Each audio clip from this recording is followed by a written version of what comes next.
This is Dr. Al Fuhr in his teaching on the book of Ecclesiastes.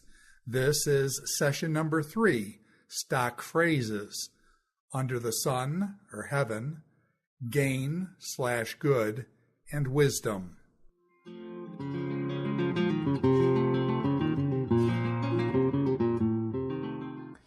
Beyond the familiarity that most people have with the Hevel concept, the vanity of vanities, saith the preacher, wording that we're so familiar with in the book of Ecclesiastes, another stock phrase that we tend to associate uniquely with the book of Ecclesiastes is under the sun.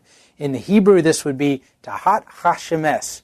It would be the idea of a perspective by which our Kohelet, our Solomonic figure, our wise sage of Ecclesiastes, is taking in his quest to find this yitron, the solution to the dilemma of Hevel.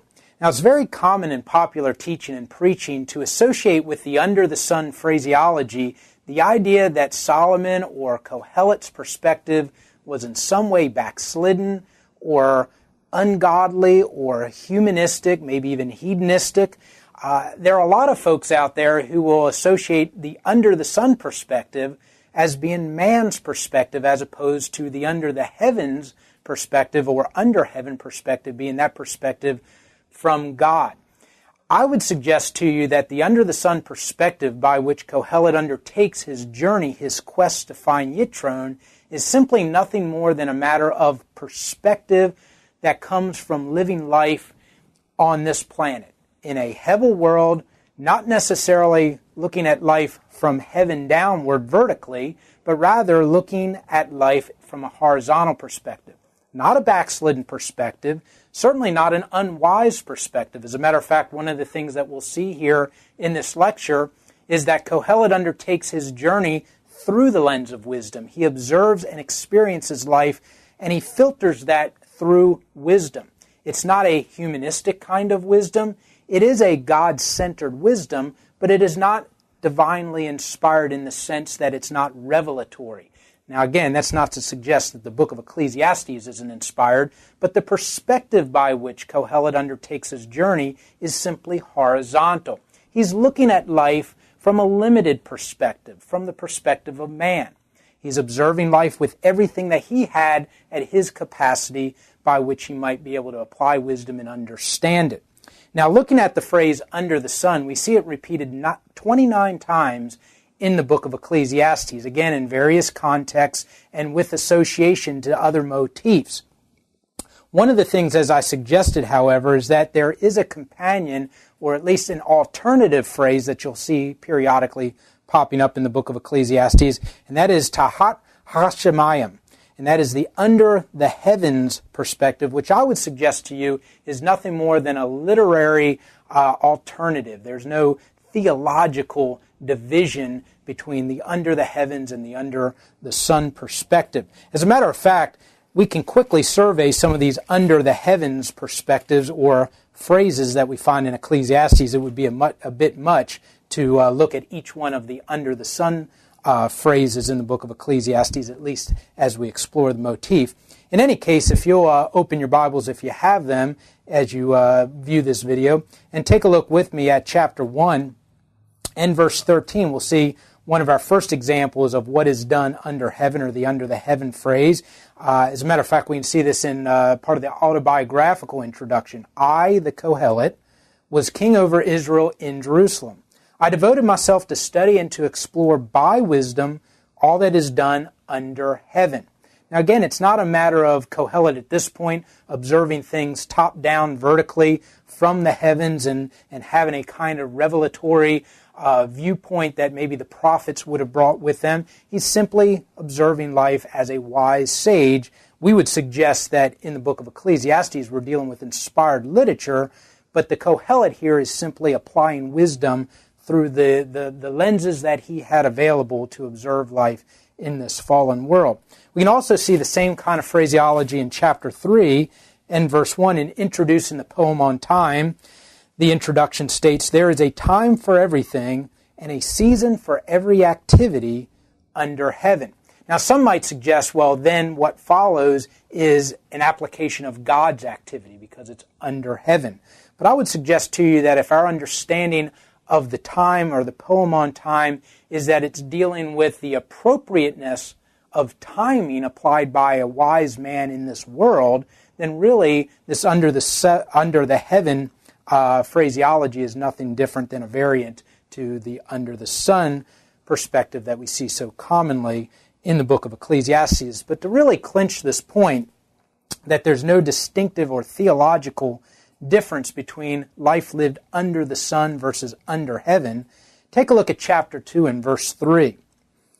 Chapter 2 and verse 3, again part of the autobiographical segment of Ecclesiastes.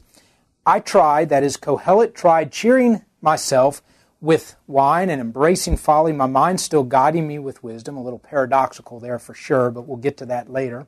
I wanted to see what was worthwhile for men to do under heaven during the few days of their lives. Again, if there is something that is distinctive from the under the sun perspective on activity that we see elsewhere in the book of Ecclesiastes, it would seem to be negated by the use of this phrase within the context of worthwhile activity for men to do in the hevel days, the fleeting days of their lives. So again, a matter of perspective. Kohelet has undertaken his journey to find Yitron, a solution to the dilemma of hevel, through the lens of wisdom, but from an under-the-sun perspective. It's simply a horizontal perspective. It's not a backslidden perspective. It's not a worldly perspective. He's not a practicing idolater as he undertakes this journey. Now on to the issue of wisdom. Wisdom takes on the role of motif in the book of Ecclesiastes, but it also takes on a matter of perspective.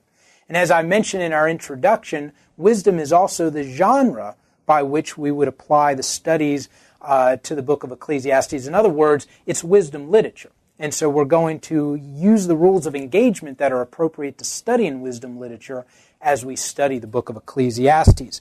But first, to deal with this as a matter of perspective. Was our Kohelet undertaken his quest through some kind of ulterior, hedonistic kind of an approach, or was he indeed looking through the lens of wisdom as he explores by activity and by reflection all of these things which we see in the book of Ecclesiastes? I would suggest to you that the text itself affirms that the quest, the journey is undertaken through wisdom. To just take a look at a few examples of this, again, we just read in chapter 1 and verse 12 a few minutes ago, the beginning of the autobiographical segment here. I, the Kohelet, was king over Israel and Jerusalem. I devoted myself to study and explore by wisdom all that is done under heaven. And just scrolling down a few lines here, you can see the same kind of terminology in verse 16. I thought to myself, look, I have grown and increased in wisdom more than anyone who has ruled over Jerusalem before me. I've experienced much of wisdom and knowledge. And then in verse 17, then I applied myself to the understanding of wisdom. And so what we find here in Ecclesiastes is that Kohelet aims at being wise. He also began his journey, proceeded by wisdom, but he even applies himself through wisdom to gain all the more wisdom. But also we find here that he wants to find if there's any solution, anything that he might have the capacity to bring to the table in this journey. So he also seeks after the potential in madness and folly. And I learned that this too is a chasing after the wind. Again, we saw that in a companion to the hevel phrase in our second lecture. Other verses that seem to affirm Kohelet's wisdom throughout, in chapter 2 and verse 3, I tried cheering myself with wine and embracing folly, my mind still guiding me with wisdom. And then if you scroll down a little ways after his autobiographical testimony of all the things that he was able to amass and gain, and that the utility of all the things that he had as he was able to apply them to the quest for our Yitron, our gain, our surplus or advantage, he says in verse 9, I became greater by far than anyone in Jerusalem before me. In all this, my wisdom stayed with me. My point is simply this. Nowhere in the book of Ecclesiastes do we find Kohelet ever stating that he is anything less than well-equipped and wise to undertake the journey to find the quest, or to find the thing of Yitro, to find this thing that is a solution to the dilemma of life's fallen condition. As a matter of fact, in the epilogue at the end of the book, you find the same affirmation of Kohelet's wisdom. In chapter 12 and verse 9, not only was the teacher wise, he also imparted knowledge to the people. So he gathered wisdom, but he also taught wisdom. The words of the teacher in verse 10 are upright and true. So the text itself testifies to the accuracy and the wisdom in the language, in the words, in the concepts that are conveyed throughout the book of Ecclesiastes. But it's not just a matter of perspective. It's not just that Kohelet undertakes the journey through wise eyes and explores these things through the lens of wisdom. He actually explores the value of wisdom. In other words, he's going to find if wisdom itself brings anything to provide solutions to the dilemma of Hebel. Can wisdom provide the Yitron that he seeks after? As a matter of fact, what we find in Ecclesiastes is that there's kind of some tension there in Kohelet's assessment of wisdom. He finds that wisdom is very profitable, it's tov, it's good, and it provides advantage in this world. It's better to be wise than to be a fool. But we also find that wisdom is limited in its capacity to ultimately bring that resolution to the problem of Hebel. What he's going to find is that the wise man is subject to death just as the fool. He's going to find that the wise man is subject to some of the mysteries of God's activity on earth just as much as the fool. As I mentioned before, many of the Hebel judgments that Kohelet mentions. For instance, the wise getting what the righteous getting what the wicked deserve, and the wicked getting what the righteous deserve. It certainly seems like that is out of line with what we would expect for, a world governed by God, and yet you find sometimes things that are really expected of the fool to happen to the wise. A person can make all the right decisions in the world, they can make the right choices, they can hedge their bets, they can do everything that seems appropriate, even their timing is right, and yet some unexpected tragedy occurs, some unexpected event, and everything goes kablooey. In other words, man cannot, even through the application of wisdom, do anything to guarantee the outcome of such and such an effort. And our wise man Kohelet observes that wisdom, while it is good, while it definitely provides advantage, ultimately it does not provide guarantees. We actually see that kind of principle in the book of Proverbs. The book of Proverbs, if you were to actually apply the precepts that one finds in the book of Proverbs to life, and to do so consistently, the expectation would be that your life would turn out much better than. And yet we all know that the example that I love to give is somebody who is fit, who pursues physical fitness, who does things to train their body, they eat right, they exercise, they do everything that is appropriate to live a healthy, long life. And yet we all know that sometimes things happen that take the marathon runner out of the picture. They get run over by a car, right? Or maybe we know somebody who has been diagnosed with cancer, even though they're the kind of person that is eating right, eating appropriately, exercising, doing all the things right to live a long and healthy life. And yet at the same time, I think Kohelet would say, I've known a man, I've known a woman who ate all these good food, all this good food, they exercised, they did everything right, and yet they were cut off from the land by cancer, but nevertheless it would be better for you to eat right and to exercise and to not eat donuts every day and to not sit on the couch and just watch reruns. It's better to be active. In other words, wisdom tells us what the probable outcome is. It doesn't guarantee the future. Kohelet is actually quite vexed by the fact that wisdom cannot guarantee the future. That's kind of at the core of much of his, many of the reflections that Kohelet brings within the book of Ecclesiastes concerning wisdom. But nevertheless, he affirms the value of wisdom, the value of making right choices in life. To just take a look at a few examples of wisdom on both sides, the negative and the positive. Chapter 2 and verses 14 through 16 provides some glimpse of this. Chapter 2 and verse... actually, we could go ahead and begin with verse 12. Then I turned my thoughts to consider wisdom and also madness and folly. What more can the king's successor do than what has already been done? I saw that wisdom is better than folly, just as light is better than darkness. The wise man has eyes in his head, while the fool walks in darkness. But I came to realize that the same fate overtakes them both. In other words, death is the leveler of all things. The rich and the poor, the wise and the fool, all too must die. Then I thought in my heart, the fate of the fool will overtake me also. So Kohelet, the one who has grown greater in wisdom than any who had gone before him, realizes that he too must die. Then what do I gain by being wise?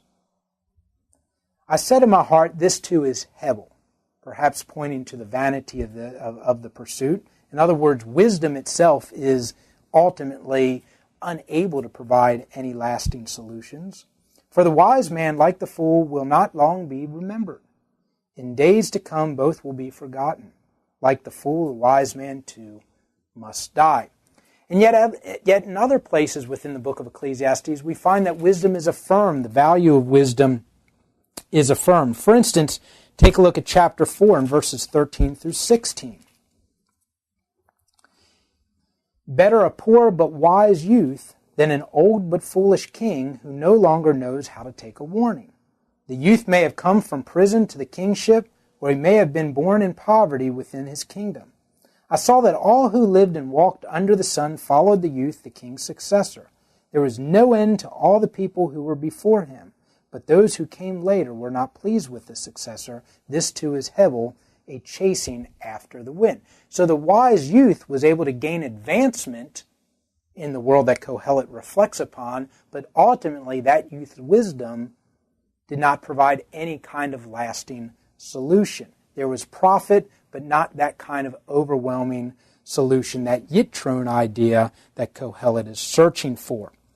You'll actually find in the book of Ecclesiastes many proverbs that reflect upon probabilistic outcomes, things which would provide advantage for the application of wisdom in the present sense or in the present age. For instance, I love some of the proverbs in chapter 11. And I read in our introduction through a few of these. Verse 1 of chapter 11, cast your bread upon the waters, for after many days you will find it again. In other words, you have to kind of step out there and sometimes take risks in life, in investments, in whatever the pursuits of life might be that you would apply such wisdom towards. Give portions to 7, yes to 8, for you do not know what disaster may come upon the land. In other words, hedge your bets. Not everything will succeed necessarily, but you don't know the future. You don't know what kind of things might succeed and what kind of things might falter. So in life, as you take advantage of the opportunities that God might give you, you might have to apply yourself to multiple pursuits. Don't put all your eggs in one basket, as the modern proverb would suggest. If clouds are full of water, they pour rain on the earth. Whether a tree falls to the south or to the north, in the place where it falls, there it will lie. The idea of taking advantage when conditions are right. As a matter of fact, I think some of the appropriateness of timing is reflected throughout the wisdom of Ecclesiastes. And so a wise man knows when the time is to act and knows when the time is to refrain. And so without a guarantee of the future, one must apply such wisdom and timing to the various occurrences and the various opportunities that one has in life. Whoever watches the wind will not plant. Whoever looks at the clouds will not reap. In other words, if you always wait for perfect conditions, you might never have any opportunity to find success in life. When I think about, situations that many of my college students must be facing, is it the right time to ask that girl out? Well, it might be that, if you never ask that girl out, or if you never ask any girl out, you'll probably find yourself never going on a date. You'll find yourself never being married. Or on the flip side, if you always turn that guy down because it might seem like it's too risky, well, then you might find yourself never going on that date.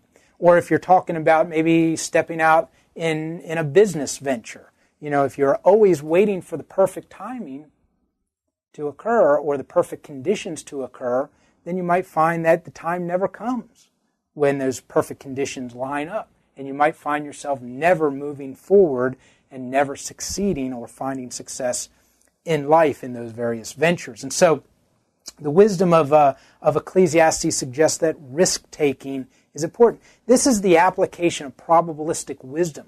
Kohelet realizes that he's not able to guarantee the future. There are things that are simply out of his control, even as he has expanded and grown in wisdom more than any who have preceded before him. But he also recognizes that in a life that is chaotic, in a life that is heavy, a wise man will nevertheless hedge his bets and move forward to the best of his ability.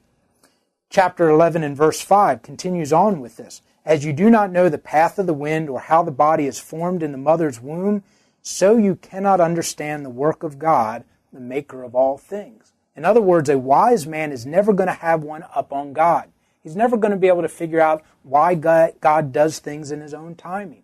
He's never going to be able to kind of understand the future in such a capacity, in such a way that he's able to make all of the right decisions all of the time. As a matter of fact, I think the book of Ecclesiastes would suggest that if a person were able to do that, they could become a billionaire in a couple of weeks. Why? Because they could just pick the right stocks. They could just pick the right kind of investments to be able to make millions and even billions within a short period of time.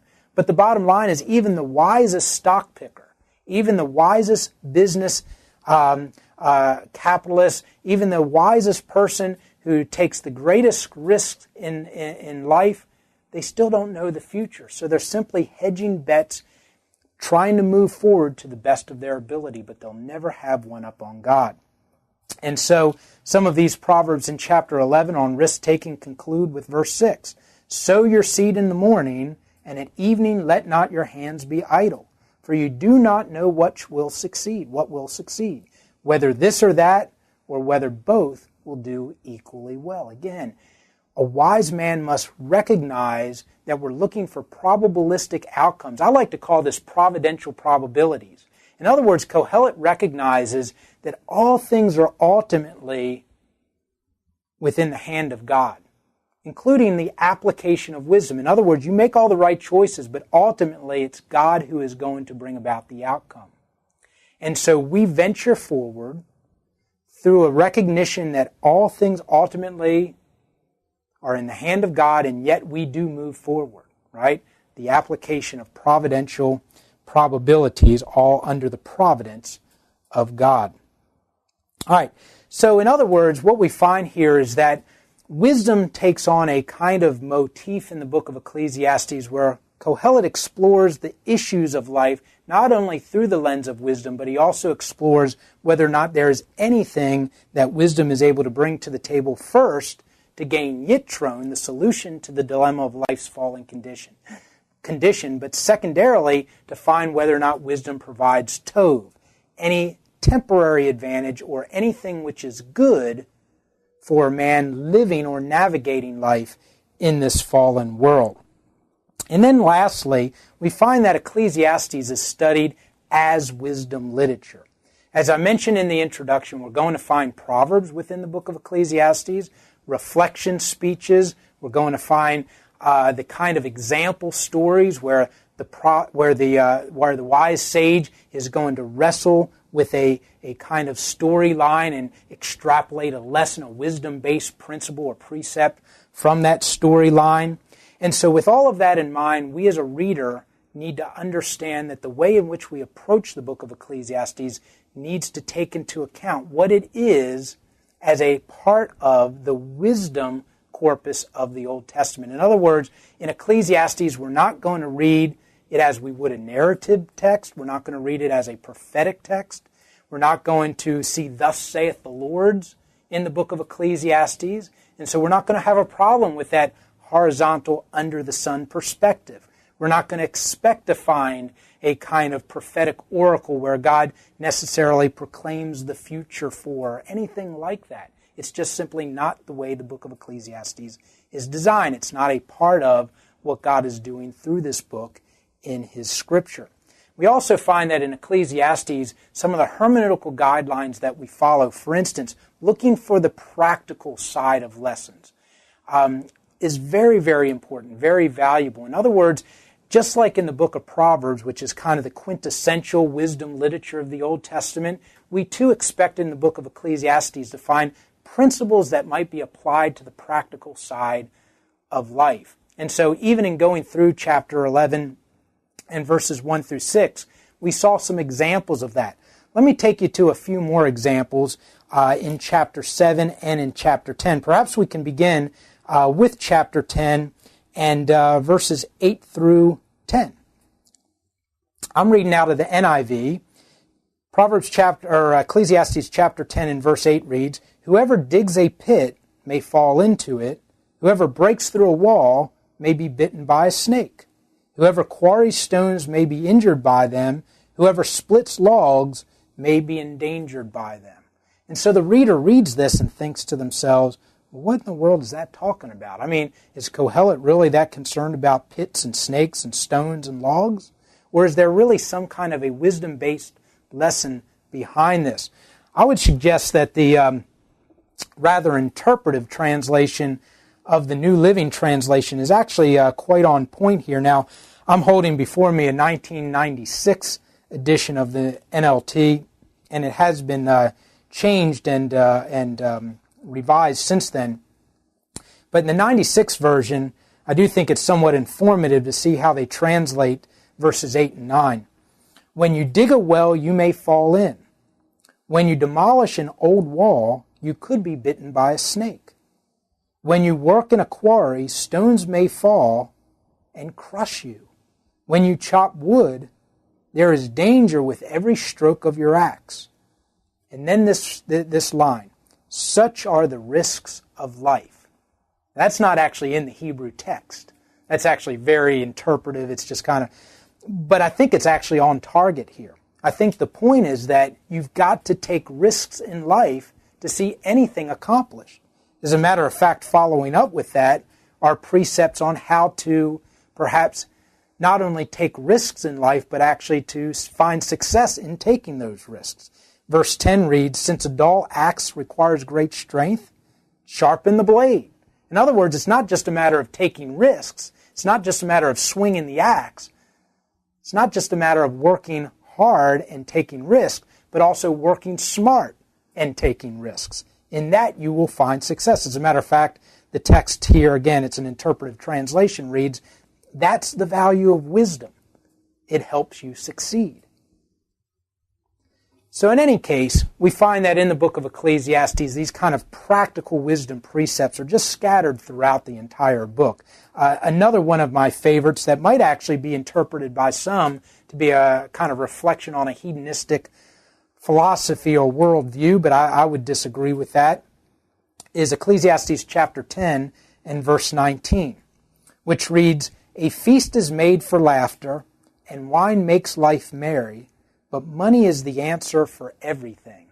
And so you read that and you think to yourself, well, how does that line up with, not loving God and money, in the book of Matthew? Or how does that line up with 1 Timothy chapter 6 and money being the root of all kinds of evil?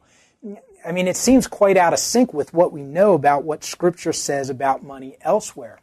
But when you think about it, in popular teaching, for instance, the kind of teaching you may have been exposed to by a fellow like a Dave Ramsey or some others like that teach practical lessons on how to invest and how to save for retirement and how to get out of debt and do these kinds of things. One of the things that you'll find these financial teachers doing is encouraging people to always have a little bit of money saved aside, for that proverbial rainy day, for that time when you need it because of an emergency. You even hear some talk about these as being emergency funds. And they'll tell you, don't have your emergency fund in stocks. Don't have your emergency fund in houses. Don't have your emergency fund tied up in such a way that you can't access it. Why? Because if it's not liquid, if it's not accessible, then it's really not of any utility to you in that time of need. It seems like Kohelet has given us the same kind of wisdom pertaining to money. In the time of need, money has tremendous flexibility. A feast is made for laughter. It's good in some sense, but it's limited in the scope of its utility. And wine makes life merry, but money is the answer for everything. In other words, money has a very flexible way of being profitable to the user. Okay? Now, if you just take a look at that from a practical vantage point, and you kind of give Kohelet the benefit of the doubt that he is a wise man as he says he is, and you simply look at it as a wisdom precept on how to navigate life in a Hebel world, you find that there's great benefit in taking this proverb at face value. And I would suggest to you that, again, the wisdom of Ecclesiastes is applied to life in an uncertain world. And so Kohelet sees that wisdom is ultimately not going to provide the solution, but it's nevertheless good. It provides advantage for navigating life in a mortal, in a fallen world, where sometimes things don't happen as expected, but nevertheless man is gifted and given opportunity to take advantage of the present. The wisdom of Ecclesiastes provides that opportunity to better take advantage of the present.